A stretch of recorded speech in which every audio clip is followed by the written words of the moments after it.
Hey, Ça tourne. c'est magnifique. Finalement, les plans, c'est que moi, je vais être en parapente avec Eric. Puis Mélissa va être en deltaplane. Elle est chanceuse avec Jean-Sébastien. Moi, c'était un peu un de mes rêves, deltaplane. Mais viens, tu y Ah vas. ouais? Ouais, viens, on va aller voir de où tu pars. J'ai comme pas tant envie d'aller. Ok, ça c'est. Viens. Viens pour vrai. Je vais te montrer. Et pour vrai, ça va me donner mal au cœur de regarder. Non, mais fais juste regarder la belle vue. Oh mon dieu. Regarde comme c'est beau. J'ai le chat qui Tu vas être accompagné, là, tu vas voir Ouais. le doyen du coin. Regarde comme c'est beau. C'est magnifique. Fait que là, tu cours ici. Non, en fait, t'auras rien à faire parce que... Ouais, c'est ça. Tu seras même pas là, toi. Ouais, moi, je vais être en bas. Je vais t'attendre.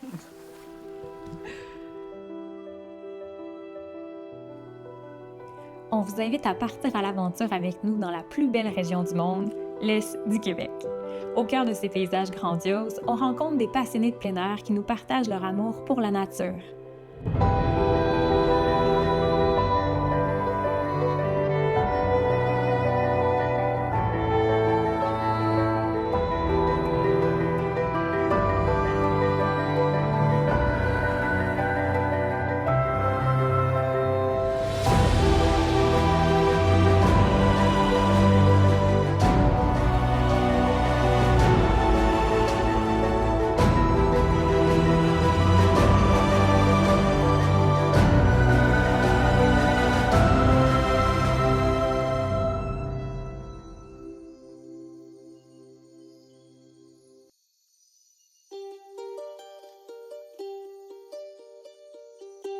Ok, ça roule quand vous êtes prêts.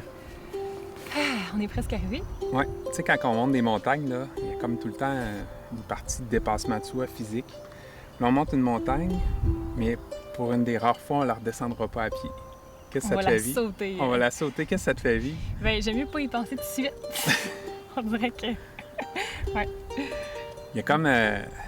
c'est drôle parce que moi, ça me fait pas... Tu sais, on parle souvent de dépassement de soi ou pour atteindre une montagne. Qu'est-ce que ça prend, dans le fond, pour sauter? Tu sais, t'as sauté en parachute l'été passé. Ouais. C'est-tu de l'insouciance ou... Je pense que c'est de me ramener tout le temps dans le moment présent. Puis c'est pour ça que j'ai dit je veux pas y penser tout de suite. Parce que là, ça va, j'ai encore les deux pieds sur terre. C'est correct. Puis je sais que je vais l'enjoyer, tu sais, je vais avoir du plaisir dans ce moment-là. Mais si j'y pense trop d'avance, je vais être anxieuse. Puis j'aurai. Tu sais, ça se peut que ça soit difficile de sauter. Versus là, je profite du moment. Puis après, on verra comment ça va se passer. Ouais, parce que tu disais que hier soir, je veux pas y penser. Ça va m'empêcher de dormir. Vraiment. Ça nous ramène dans l'instant. Je pensais à un petit ours brun hier en couché. Pas vrai? Une chance que t'étais pas à attendre dans le camping, t'aurais eu peur. Ouais. Let's go! Un toutou, là, pas un vrai. Ah, OK. Cool. Dans ça, Jean-Sébastien qui nous attend. Wow! Hey, content de vous voir! Eh oui! Vous avez fait une belle montée dans le sentier? Ouais! Comme la venue au sommet du Mont-Saint-Pierre, on s'en va faire les oiseaux. Fait que vous allez dans le futur guide d'ornithologie 2025, là, le Eric et la Mélissa d'Amérique. Alors, on va commencer par faire les processus de départ. Parfait! On essaie. Venez-vous-en avec moi. Ouais.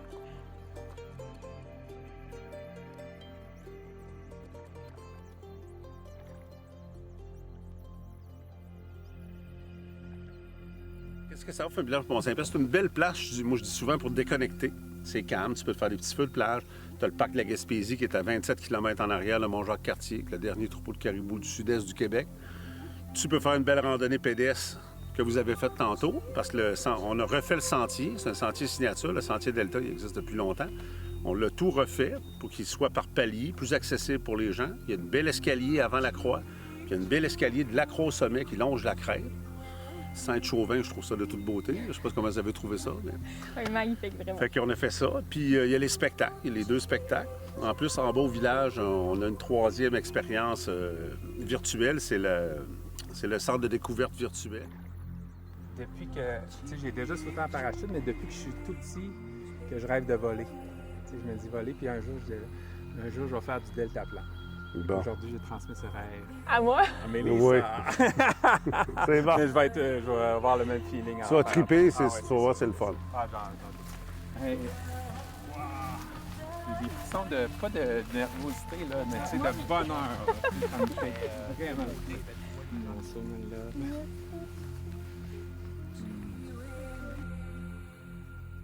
Et tu vas tirer avec ton torse en avant, Ouais. donc en regardant par là. Tu vas me tirer assez vite. Je dis avance, avance, Ça va avance. tarder la voix. Puis à un moment donné, on va courir. Là, je dirais cours. Et quand on change de vitesse, on court. Courir, torse en avant, on court vers le vide. Les amoureux, Amusons-nous. On s'en va, OK? Yeah!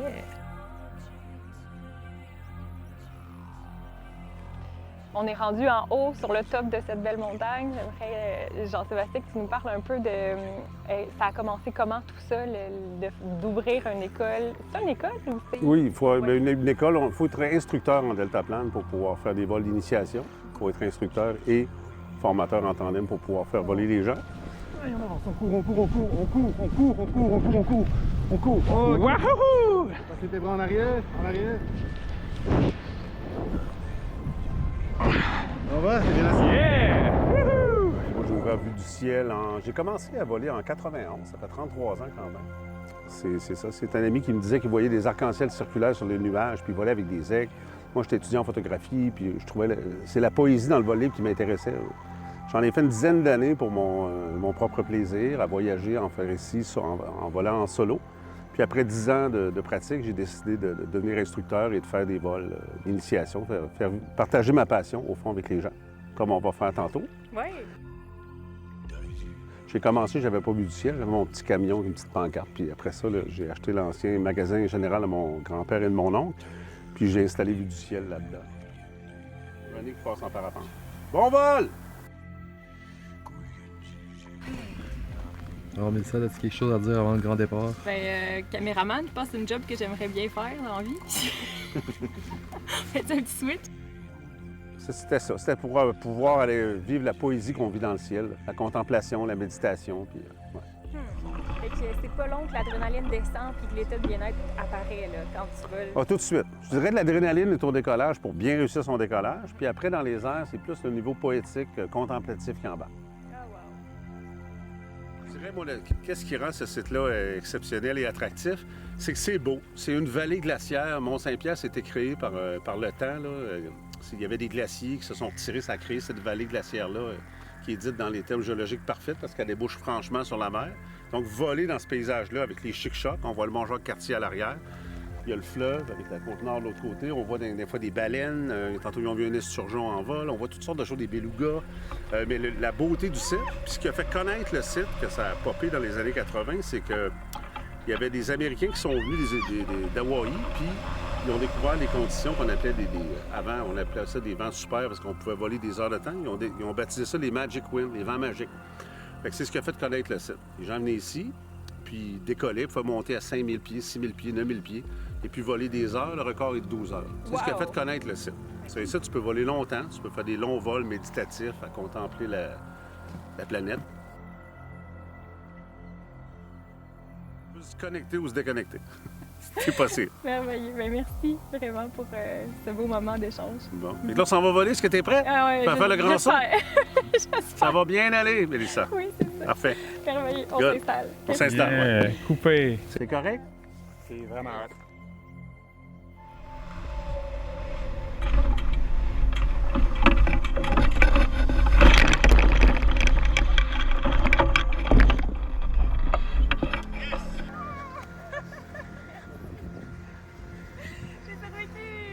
Mélissa d'Amérique, nouvel oiseau créé. Félicitations, Mélissa. Hey, merci, Jean-Pierre. Tu m'as bien fait ça. Comment ça a été? C'est cool. Ça a bien- pour moi, ça a bien été. Pas pour Ouais, toi? moi aussi, vraiment.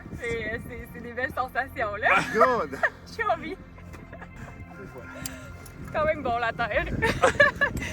Ben, t'as vraiment le feeling d'être un oiseau, là, de voler comme un oiseau, puis il y a un moment donné qui m'a fait penser. Très hot.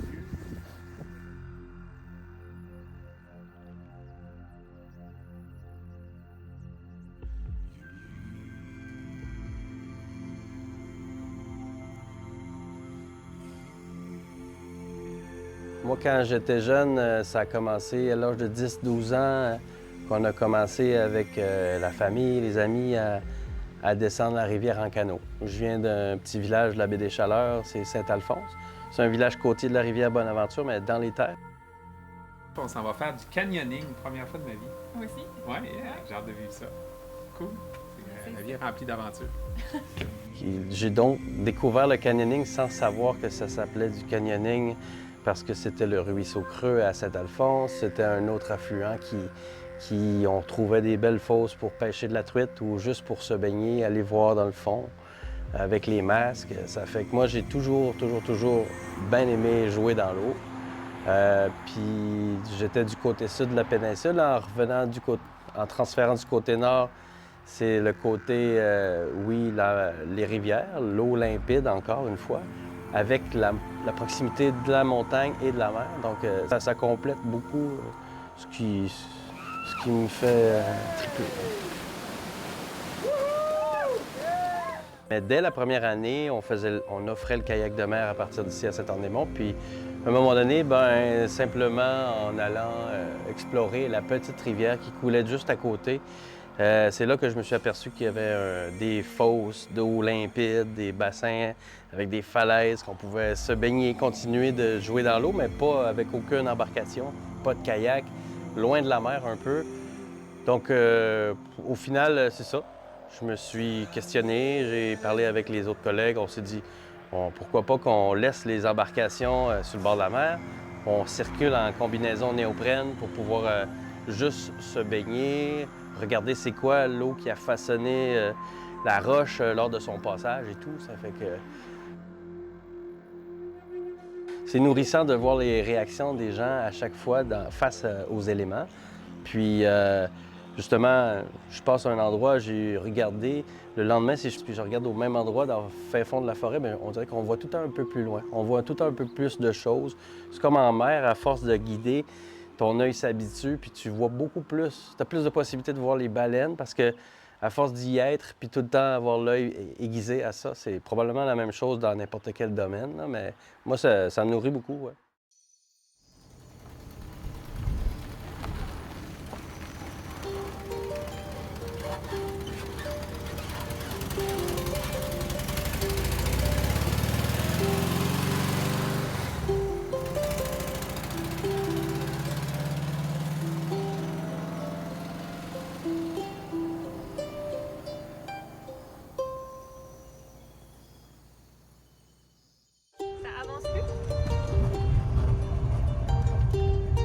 Tu pèses sur le gaz puis ça avance plus. Ouais. Tu pèses sur la bonne pédale. Oui. Ça a comme tout arrêté d'un coup sec, le gaz. Ah.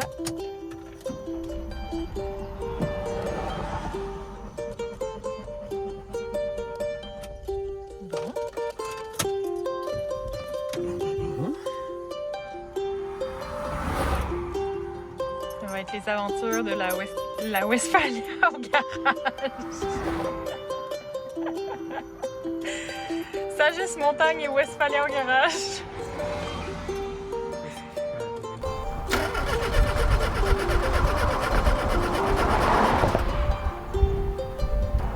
Quand tu veux.